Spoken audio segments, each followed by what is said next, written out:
In a corner grocery during a busy evening, a worn-out cashier gets blamed when a young mother's card declines. A tired man in a paint-streaked hoodie quietly pays the $73.18 bill, even as his phone warns of a low balance, risking his own plans. The room softens and small ripples follow, from strangers begging for each other to a manager setting out a stool, all without speeches. Just a quick note before we begin: hit like, share this with a friend, and subscribe for more. Also, let me know in the comments which country you're watching from. It always amazes me how far these stories travel. The hum of the cooler sounded like a distant highway. Fluorescent lights buzzed, one tube twitching. The floor tiles were scuffed into grey paths where carts always rolled. I stood in line with a basket of rice, eggs, and a dented can of beans. Paint streaks dried on my hoodie at the cuff.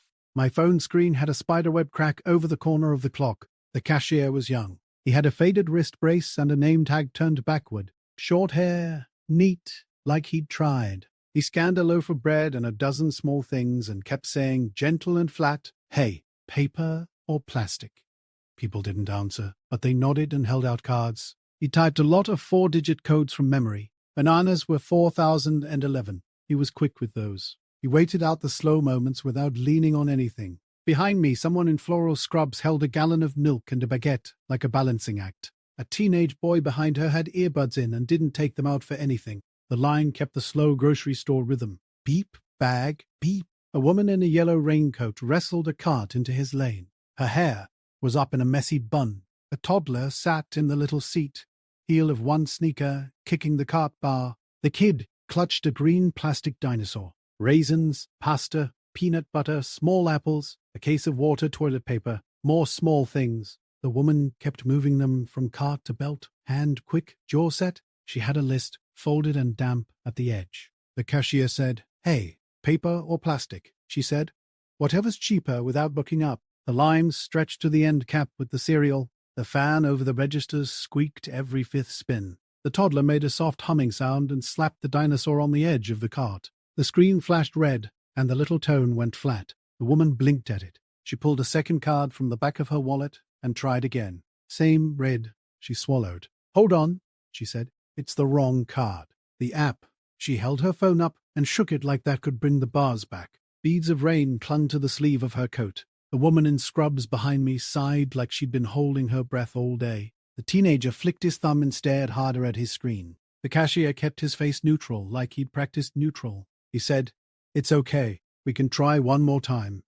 He glanced at the line light and then at the ceiling. The manager drifted over, arms crossed, voice too big for the room. Blue vest, clipboard, set jaw. "What's going on?" he asked, looking at the line, not the woman. The cashier said, "Card's not going, Marcus. She's trying again." The manager said, "We can't hold the lane. We've got two open. Policy says if it doesn't go, you gotta step aside and we'll put it back." He said it like it was about shelves, not people. The toddler's mouth went to a wobble. The woman looked down at the cart and said, Can you just try it one more time? I'm sorry." The manager's eyes hit the cashier like a weight. The cashier looked up and down the line, like math.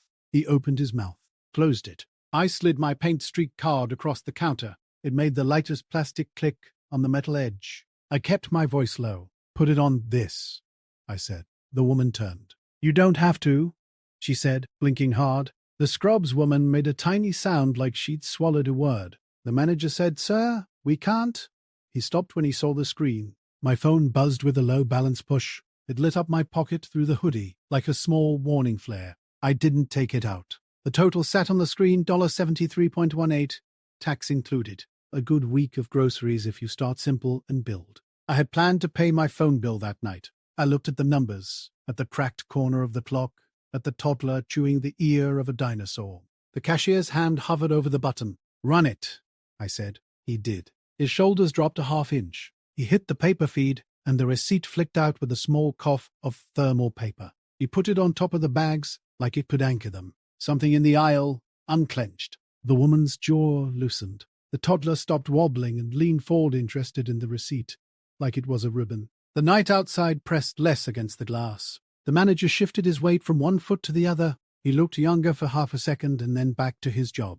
He nodded at no one in particular and melted toward the next lane. "Do you want the points?" the cashier asked, voice almost normal now. He was trying to be normal for everyone. "Give them to her," I said. My voice came out soft. The woman shook her head, then nodded. She was too tired to decide which. "Thank you," she said. It wasn't a big moment. Just that. She met my eyes for half a second. She packed fast. The woman in scrub stepped forward without being asked and held bags open. "Here," she said to the woman in the raincoat. "No speeches." The teenager put his phone in his pocket and hoisted the case of water into the bottom of the cart, like it wasn't a big deal. The toddler reached a little hand toward the gum, and the cashier, without thinking, pulled a sheet of gold star stickers from under the counter and peeled one. He stuck it on the back of the toddler's hand. The kid froze, then grinned like that was magic. The woman left with the cart, fast, because you move fast when the thing settles, and you don't want anyone to change their mind. The door buzzed and let in a breath of fresh wet air. The bell chimed. The line got shorter. Beep, bag, beep. I set my basket on the belt. The cashier rubbed his wrist under the brace and flexed his fingers. He looked at my paint-splattered sleeve and then up at me. No speech, just respect passing from one tired person to another. He scanned my rice. He scanned my eggs. He scanned my dented can and double-tapped a code to discount it. His eyes not leaving mine. A small nod like this was how you do it. He slid my things to me. "You good?" he asked, quiet. I lied, like all of us do. "Yeah, man. You." He smiled with just one corner of his mouth. "Gonna be." By the card reader, the manager came back with the stool and set it behind the counter. He didn't explain. The cashier didn't say thanks out loud. He put his foot on the bottom rung for 2 breaths and then stepped off, because the line needed him standing. Maybe later he'd sit, or maybe not. The woman who had been sighing started bagging like she'd trained for it. She bagged for me too, without looking up, a calm assembly line that made the line flow. The teenager pushed the empty cart out of the way and lined it up with the others like a small parade. It didn't fix anything, but the store moved easier. Little things lined up like that sometimes, if someone goes first. I paid for my 3 items with cash. My phone kept buzzing in my pocket with the same alert, wanting me to look. I didn't. I tucked the receipt into the egg carton, like a bookmark. The cashier handed me a sticker too, quick, like he was passing contraband. "For the hoodie," he said. I didn't argue. Outside, the air was that cold wet, perfect, right after rain. Bus tires hissed past on the street. 2 kids hopped over a puddle like it was lava. I stood under the awning and let my breath catch up with me. I could feel the shape of the missing money in my pocket, like an absence. I also felt lighter. Both were true at the same time. It was none of my business where the woman went.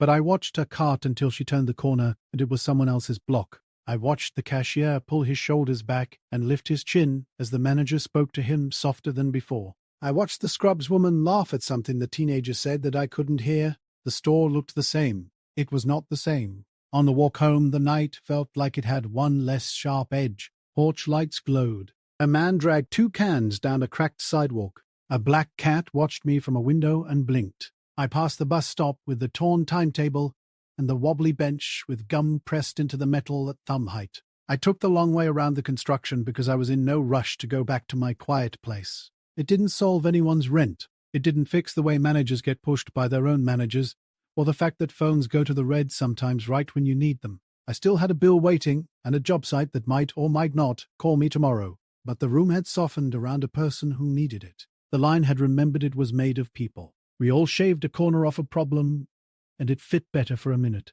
That minute had weight. Later that week, I walked by the store on my way to the bus. A stool sat behind the register, not tucked away. A handwritten sign by the end of the belt said, "Bag here if you want." By the gum, a little jar was taped down with a note that said, "Bag fee covered, take one if you need." There were a few quarters inside. The cashier wore the wrist brace, but he was using both hands more, like he trusted them again. He looked up and gave me that one-corner smile. He did not wave me over. We didn't need a second scene. I didn't tell anyone about it. The money was gone, and that was fine. The woman would know me at a bus stop or in a different aisle. The manager would get credit for the stool, and that was also fine. The teenage boy had a better grip on water cases now, and he would probably forget why he started. Good. Let it happen like that. A gold star sticker clung to my sleeve. It had picked up a bit of lint, and one corner was bent. Under the streetlight, it flashed gold just once before the wind turned me, and it went dark again. I kept walking, bags light in my hand. the sticker holding on.